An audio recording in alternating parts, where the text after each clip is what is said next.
తాకట్లో ఉన్న మీ బంగారాన్ని విడిపించి ఆ రోజు ఆన్లైన్ రేటుకి కొంటాం. Sharma gold company. అందరికీ నమస్కారం. నా పేరు మాధురి. మీరు చూస్తున్నది సుమన్ టీవీ నెట్వర్క్. చాలా మంది పిల్లలకి ఈ రోజుల్లో చిన్న పిల్లల దగ్గర నుంచే కంటి చూపు సమస్య చాలా ఎక్కువ కనిపిస్తూ ఉంది కదండి. కంటి చూపు, రేచీకటి, దాంతోపాటు నరుడు దృష్టికి నల్లరాతి కూడా పగిలిపోతుంది అంటూ ఉంటారు. మరి ఈ దృష్టి దోషాలు వీటి నుంచి కూడా బయటపడాలి అంటే ఒక మంత్రం ఉందంట. మరి ఆ మంత్రం గురించి మనకు తెలియజేయడానికి మనతో పాటు ఉన్నారు ప్రముఖ జ్యోతిష పండితులు బ్రహ్మశ్రీ నందివట్ల శ్రీహరి శర్మ గురువు గారు. నమస్కారం గురువు గారు. వాగర్థావివ సంపృక్తౌ వాగర్థ ప్రతిపత్తయే జగతః పితరౌ వందే పార్వతీ పరమేశ్వరౌ. ఆదిత్యాయ చ సోమాయ మంగళాయ బుధాయ చ గురుశుక్రశనిభ్యశ్చ రాహవే కేతవే నమః. శృంగేరి జగద్గురు పీఠాధిపతులకి, కంచిపీఠాధిపతులకి నమస్కారములు తెలియజేసుకుంటూ కార్యక్రమాన్ని ప్రారంభిద్దాం. గురువుగారు, ప్రతి ఒక్కరికి కామన్ ప్రాబ్లం ఏంటంటే కంటి చూపు సమస్య అండి. ఇది చిన్న పిల్లల దగ్గర నుంచి చూస్తూ వస్తున్నాము. దీని నుంచి మనం బయటపడడానికి మంత్రం ఉంటుందంటారా? కంటి చూపుతో పాటు మనకి రేచీకటి, అలానే నరదృష్టి, దీని నుంచి కూడా మనం తప్పించుకోగలిగే మంత్రం గురించి తెలుసుకోవాలనుకుంటున్నామండి. తప్పకుండానమ్మా. ఇప్పుడు మీరు అడిగినటువంటిది విధానం చూస్తే చాలామందికి అతిశయోక్తిగా అనిపిస్తుంది. కానీ ఎక్కడైనా కానీ వీక్షించేటువంటి ప్రేక్షకులు కూడా గమనించాల్సినటువంటి అంశం ఏంటంటే ప్రతి సమస్యకి రెండు రకాల పరిష్కారాలు ఉంటాయి. ఒకటి దైవ పరిష్కారం, రెండు మానవ పరిష్కారం. దైవ పరిష్కారం పక్కకు పెట్టండి, మానవ పరిష్కారం అంటే తెలుసుకుందాం. అంటే మానవులుగా మనం చేసుకునేటువంటి పరిష్కారాలు.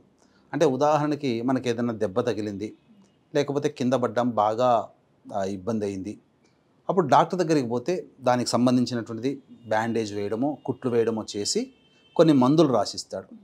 ఈ మందులు పలానా టైంకి వేసుకోవాలి, పలానా పథ్యం పాటించాలి అని చెప్పి. అంటే వైద్యం అనేటువంటిది మంత్ర పరిష్కారంగా మనం భావించుకొని వైద్యుడు చెప్పినటువంటి సూచనలు పాటించడం మానవ పరిష్కారం, అంటే మనంగా చేసేటువంటిది. ఇది మానవ పరిష్కారం. అలాగే ప్రతి సమస్యకి మానవ పరిష్కారం, దైవ పరిష్కారం ఉంటుంది. కాబట్టి మానవ పరిష్కారంలో భాగంగా మనమందరం కూడా మన సమస్యలకి ఎటువంటి పరిహారాలు చేసుకోవాలి అనేటువంటిది శాస్త్రం ద్వారా తెలుసుకొని మనకి మనం చేసుకోగలిగే పరిహారాలు చేయాలి. దైవం మంత్రాధీనం, తన్మంత్రం బ్రాహ్మణాధీనం. కాబట్టి ఆ యొక్క దేవతానుగ్రహాన్ని కూడా పొందే ప్రయత్నం చేయాలి. కాబట్టి బ్రాహ్మణుల ద్వారా మంత్రజపము, హోమము, దానము ఇలాంటివి చేసుకోవడం. అయితే ఇక్కడ మనం మాట్లాడుకునేటువంటిది ఈ సంబంధించినటువంటి కంటి చూపు మెరుగవ్వాలి. పుట్టినప్పటి నుంచి కూడా చిన్నపిల్లలు ట్యాబ్స్ చూసుకోవడము, మొబైల్స్ ఒకటే వాడుతూ ఉండడము, అలాగే సరి అయినటువంటి పోషక ఆహారములు లేకపోవడం వల్ల చిన్నతనంలోనే, అంటే 3వ తరగతి 5వ తరగతి ప్రారంభంలోనే పిల్లలకి పెద్ద పెద్ద కళ్ళద్దాలు, సోడా బుడ్డి కళ్ళద్దాలాగా పెద్దవి వచ్చేసేస్తున్నాయి. పాపము ఎంతో అల్లారు ముద్దుగా, చిన్నగా, చక్కగా, అందంగా ఉంటుంటారు పిల్లలు. ఆ అజ్ఞానంతో చక్కగా ఎంతో ముద్దుగా మాట్లాడుతుంటే వాళ్ళన్నీ చూసిన అయ్యో అద్దాలు ఉన్నాయని చెప్పి బాధపడుతుంటాం. తల్లిదండ్రులు బాధపడుతుంటారు. తల్లిదండ్రులకు ఉండవు అద్దాలు, కానీ పిల్లలకు వచ్చేస్తున్నాయి. అది పోషకాహార లోపం వల్ల కావచ్చు.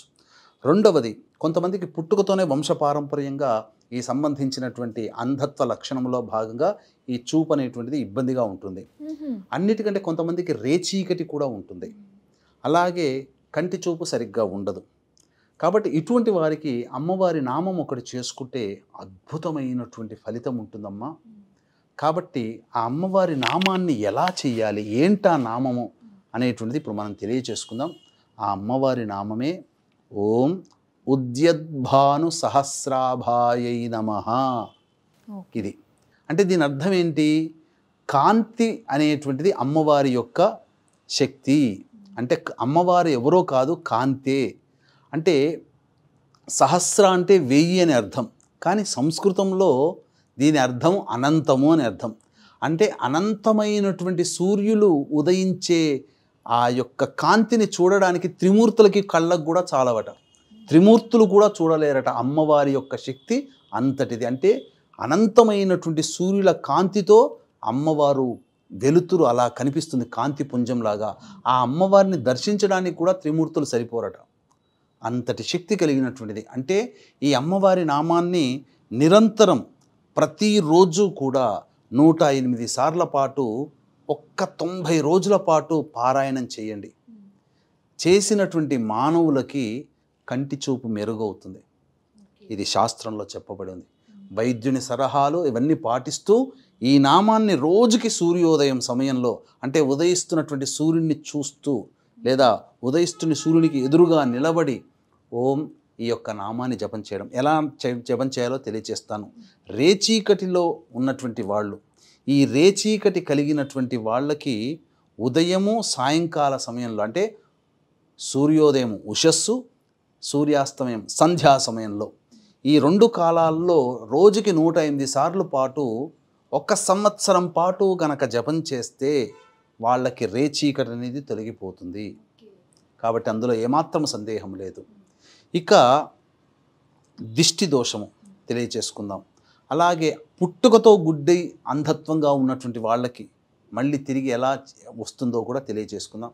వీక్షించేటువంటి ప్రేక్షకులకి గమనిక, మీరు మీ యొక్క జాతకరీత్యా సమస్యలు ఎదురైనప్పుడు దగ్గరలోని పండితులకి జాతకాన్ని చూపించినప్పుడు ఎటువంటి పూజలు హోమాలు చేయమని చెబుతారో అటువంటి పూజలు అన్నీ కూడా, అనగా మీ జాతకరీత్యా విద్య, వివాహ, ఉద్యోగ, దాంపత్య, సంతాన, అనారోగ్య సమస్యలు, శనిదోష నివారణ కార్యక్రమాలు అనేటువంటివి ప్రతి నెల ఒక్కొక్క క్షేత్రంలో చేయించడం జరుగుతుంది.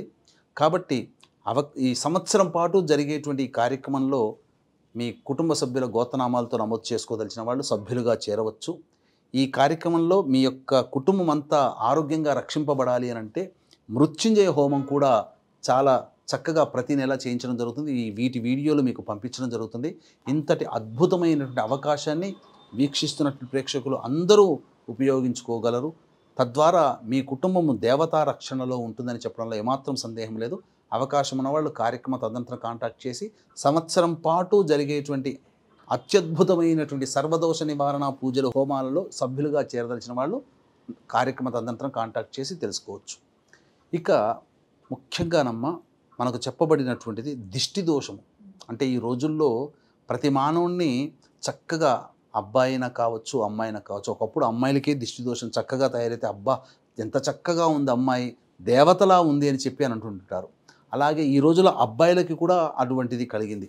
కాబట్టి అబ్బాయిలైనా అమ్మాయిలైనా మరీ ముఖ్యంగా చిన్నపిల్లలు ఉన్నట్టు ఆ చిన్నపిల్లలు అందంగా తయారు చేసినప్పుడు చూసినటువంటి వాళ్ళు ముద్దు చేస్తూ వాళ్ళ కంటిలో పడినటువంటి ఆ దోషము కానీ, సంతానం లేనటువంటి వాళ్ళు చూసినటువంటి దోషం వల్ల ఆ పిల్లలు అనేటువంటి వాళ్ళు ఆ దిష్టి దోషం వల్ల ఆధారభ్యత సరిగ్గా భోజనం చేయలేరు, భోజనం అస్సలు ముట్టుకోలేరు, ఏదైనా కొద్దిగా తింటారు, కొన్ని రోజులకి సన్నగా అయిపోతుంటారు. ఎందువల్ల వస్తుందంటే దిష్టి దోష ప్రభావం వల్ల. అందుకనే ఇటువంటి దిష్టి దోషం అనేటువంటిది పిల్లలకు కానీ కుటుంబానికి ఉండకూడదు అనుకున్నప్పుడు తల్లిదండ్రులు ఖచ్చితంగా ప్రతిరోజు కూడా రోజుకి 27 సార్లు ఈ యొక్క నామాన్ని జపం చేసుకుంటుంటే కొంతకాలానికి ఆ రోజుకి వాళ్ళకు వచ్చే దిష్టి దోషం తగలదు. ఈ నామ జపం వల్ల ఆ రోజుకి ఏర్పడే దిష్టి దోషం ఉండదు. ఇంకా గొప్పదైనటువంటి సెలబ్రిటీస్ కావచ్చు, ఈ మీడియా రంగంలో ఉన్నటువంటి వాళ్ళు, ఎదుటి వాళ్ళలో కొన్ని కోట్ల మందిని వాళ్ళు చూస్తుంటారు. ఖచ్చితంగా వాళ్ళు ఏం చేసుకోకుండా ఉండరని అనుకోకండి. ఖచ్చితంగా వాళ్ళు తమ యొక్క సంబంధించినటువంటి రూపాన్ని 10 మంది పొగడడం అనేటువంటిది దిష్టే, 10 మంది కళ్ళలో పడడం కూడా దిష్టే. కాబట్టి ఖచ్చితంగా వాళ్ళు ఇంటికి వెళ్ళిన తర్వాత వాళ్ళ తల్లిదండ్రులు ఖచ్చితంగా పెద్దవాళ్ళు చేస్తారు. ఇప్పటికీ కూడా బాలకృష్ణ గారు కానీ, పవన్ కళ్యాణ్ గారు కానీ, ఖచ్చితంగా ఎన్టీఆర్ గారు కానీ, ఖచ్చితంగా దేవతారాధనలు, రామ్ చరణ్ వాళ్ళు కానీ, చిరంజీవి కానీ ఖచ్చితంగా దేవతా పూజలు ఖచ్చితంగా చేసుకుంటారు. అది నాకు తెలుసు. కాబట్టి ఇటువంటిది ప్రతిరోజు కూడా ఈ దిష్టి దోషం ఉండకుండా ఉండాలంటే రోజుకి 108 సార్లు ఎవరైనా చేయవచ్చు. అన్నిటికంటే ముఖ్యంగా మనకేం చెప్పబడి ఉందంటే పుట్టుకతో అంధత్వం ఉన్నవాళ్ళు ఉంటారు. ఆ అంధత్వం ఉన్నవాళ్ళు అంటే పుట్టుకతోనే గుడ్డితనంగా ఉంటారు.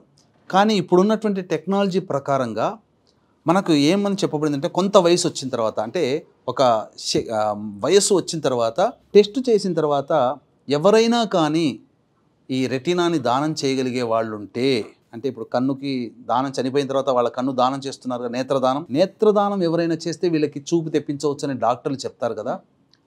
నేత్రదానం చేయగలిగే అవకాశం ఉన్నటువంటి వ్యక్తులు రావాలి అన్నా ఈ నామాన్ని గనక సంవత్సరం పాటు జపం చేస్తే ఖచ్చితంగా నేత్రదానం చేయడానికి ఎవరో ఒకరు ముందుకు వస్తారు. అంటే ఇది మాయా కాదు, ఇది వామకేశ్వర తంత్రంలో చెప్పబడి ఉంది. కాబట్టి నేత్రదానము అనడం అంటే ఈ పుట్టుకతో గుడ్డున్నటువంటి వాళ్ళకి చూపు కలిగే మార్గాలు వస్తాయి అని దీని అర్థం. ఎలా వస్తాయి మార్గాలు? ఒక మంచి వైద్యుడు వస్తాడు. ఏదో సినిమాల్లో జై పాతాళ భైరవి అన్నట్టుగా రాజమహళ్ళు రావు, అప్పటికప్పుడు ఏమీ ఆహార పదార్థాలు చేతిలోకి రావు. కాకపోతే ఈ మంత్ర జప ప్రభావం వల్ల ఆ నేత్రదానం చేయగలిగేటువంటి మార్గాలలో భాగంగా మంచి వైద్యుడు లభిస్తాడు, మంచి వైద్యం లభిస్తుంది. అన్నిటికంటే ఈ యొక్క కంటిని దానం చేసేవాళ్ళు కూడా వస్తారు. తత్ఫలితముగా వాళ్ళకి మళ్ళీ తిరిగి చూపు వస్తుంది. కాబట్టి ఎలా జపం చేయాలి అని అంటే, అమ్మవారి నామాలకు ఎప్పుడూ కూడా ఓం ఐం హ్రీం శ్రీం ఈ యొక్క నామాన్ని కాబట్టి ఓం ఐం హ్రీం శ్రీం ఉద్యద్భాను సహస్రాభాయై నమః అనే నామాన్ని ఈ విధంగా జపం చేసుకుంటే తప్పకుండా ఇప్పుడు చెప్పబడినటువంటి ఫలితాలన్నీ కూడా పొందుతారు. అలాగే ముఖ్యంగా దిష్టి దోషం తొలగిపోతుంది. సంతోషపడాలి అందరూ కూడా. చాలా సంతోషం గురుగారు. దృష్టి దోషాలు, దిష్టి దోషాల గురించి చాలా సవివరంగా మాకు తెలియజేసినందుకు ధన్యవాదాలు. సర్వం శ్రీ ఉమామహేశ్వర పరబ్రహ్మార్పణమస్తు.